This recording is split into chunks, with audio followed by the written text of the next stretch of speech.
The thing that so many people get wrong about passive income or cash flow is they think that is the secret to getting rich, when in reality, cash flow or passive income is the byproduct of being rich in the first place. You have to have money, and then you can use this money to buy these assets that pay you with cash flow. The reason why so many people get scammed or screwed over on this whole idea of passive income is because they think that, oh, if I do X, Y, and Z, if I start day trading, if I start doing online surveys, if I start making YouTube videos, it is going to create passive income for me. When in reality, well, guess what? It's going to take a lot of work. And a lot of these things are going to cost you a lot of time. And a lot of these things might even lose you money unless you're willing to dedicate yourself to it. The way that you can generate true cash flow, true passive income, is you got to generate the income first. You got to generate the cash, and then you take this dead cash that's sitting in your bank that's not doing anything, and then you're going to put it to work by buying an asset. You're buying real estate, you're buying dividend paying stocks, you're buying a business, you're buying something that's now active, that's working to produce you cash flow.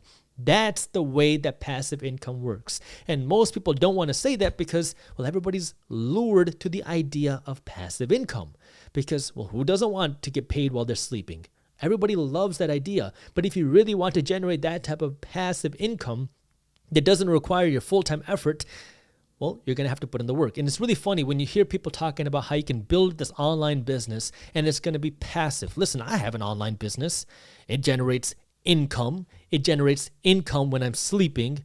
But it's not passive. It's my full-time job. Briefs Media is my full-time job. Sure, sometimes we get sales overnight. Sure, sometimes we have sales deals come in overnight when I'm sleeping. But guess what? I run the company every single day. It's a full-time job.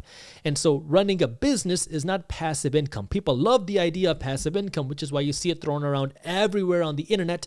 But the true passive, quote-unquote passive income is owning assets, dividend-paying stocks, owning real estate, getting interest from a high-interest savings account in your savings account, or owning a passive business.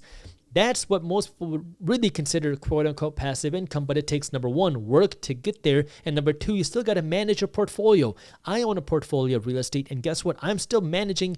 I'm looking at my monthly reports. I'm looking at my quarterly reports. I'm meeting with my property managers regularly to make sure that the deals are still making me money, to make sure that these deals are still good. So yeah, there's still some level of work in it, but this is where the next thing you have to ask is passive income really what you want right now? And I remember having a conversation with a guy in the gym about this, where there was this young, I think he was like 24 years old, 22 years old, really young guy who told me that he wants to generate passive income. And I said, why? And he was like, I want to be rich. And I said, okay. Why? Like, what are you really trying to get at? And he was talking about how he loved this idea of not having to work for money.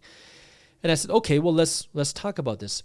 If you can generate, say, a 10% cash on cash yield on your money, a 10% return on your money, which is a really good return, especially in this economy. It's a really good cash flow on your money, meaning for every $100 you invest, you get $10 of cash flow or passive income, whether it's from stocks or real estate or whatever it might be.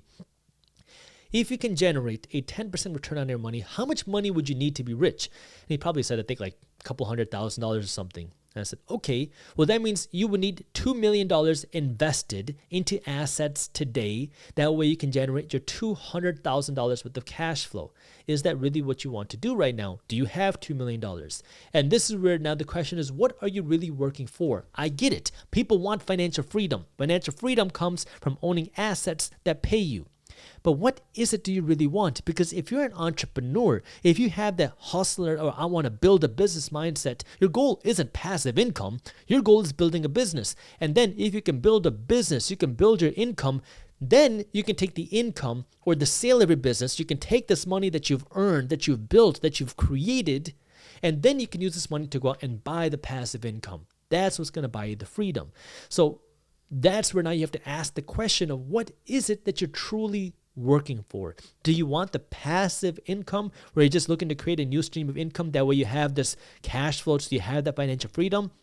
Or are you looking to build that real richness right now where you're looking to build your income, you're looking to build your business, you're looking to build the valuation of what you have, that way you can sell it, or that way you own this big cash flow producing business, which isn't passive until you either sell it or until you hire a new CEO, but you're working to build this product, and then one day when you're ready, you can take this value, this business, and then you can go out and buy these 10% cash flow producing assets. And again, many times assets are not going to pay 10%, but just for a hypothetical.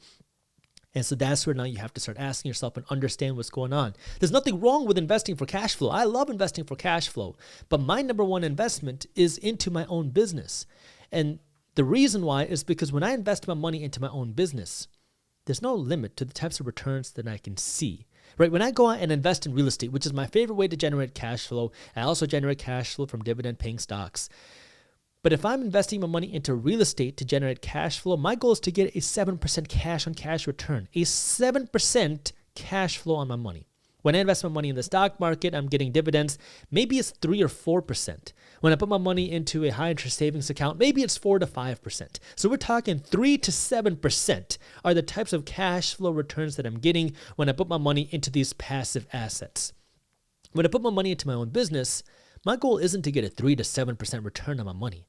My goal is to get a 10, 20, 30, 200% return on my money, because now when I put money into my business to hire more people, to invest in more softwares, to invest in more marketing, now my goal is to accelerate the growth of the business. We're trying to take more market share. We're trying to increase the amount of products that we can sell. We're trying to increase the size of our business.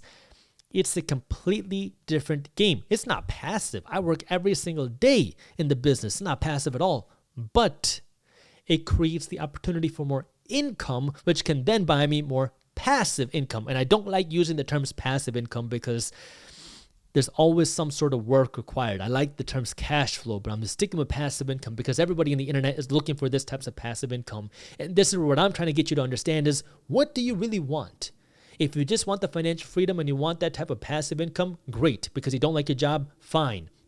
Every time you get paid, put some money into these types of assets, the passive assets, whether it's rental properties, whether it's crowdfunded real estate deals, whether it's dividend paying stocks, whatever it might be. That way now you can start generating this cash flow, and you can do this. And every time you get paid with your cash flow, you buy more of these assets. You get paid with the dividends, you buy more dividend paying ETFs, and you just keep playing this game where you just keep working to buy more of these assets. Maybe you do it for a decade, maybe you do it for 2 decades, and you stick with it. You stay aggressive with it. You're working to spend less so you have more money to invest. You're working to earn more so you have more money to invest. Pretty soon, you're going to have a strong cash flow producing portfolio where you have enough income to fund your lifestyle, and now you can not have to worry about your job as much because now you have that cash and freedom.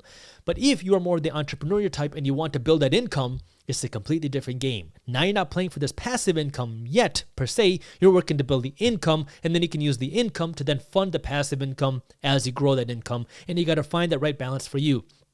I don't invest in real estate the way that I used to because I have a better investment opportunity in my business. Now, if I see a good rental property, sure, maybe I'll invest in it. But my number one priority right now is investing into my own business because that's where I see the most opportunity for me. Now, of course, this is where, again, it pays to stay up to date on what's happening because it will allow you to make the smartest decisions with your money. The best way for you to stay up to date on what's happening is to actually read the raw data, read the press releases. That way, you don't get bogged down with all the emotions. If you don't have the time or the interest to do that, the second best thing to do is to join something like Market Briefs, which is my free financial newsletter, which I created to help regular investors, number one, stay up to date on what's happening. Number two, avoid all the sensationalism. And number three, save time because you read our newsletters in less than 5 minutes every morning. So if you haven't joined Market Briefs yet, it's completely free and it's an easy way for you to stay up to date on what's happening in the financial markets. And I'll put the link to how you can join down in the description below. And you can also go to briefs.co/market. That's briefs.co/market. If you are in your 30s and you want to figure out how you can start investing, it is not too late, but you need to get started ASAP because there are 3 factors that will determine how wealthy you will become.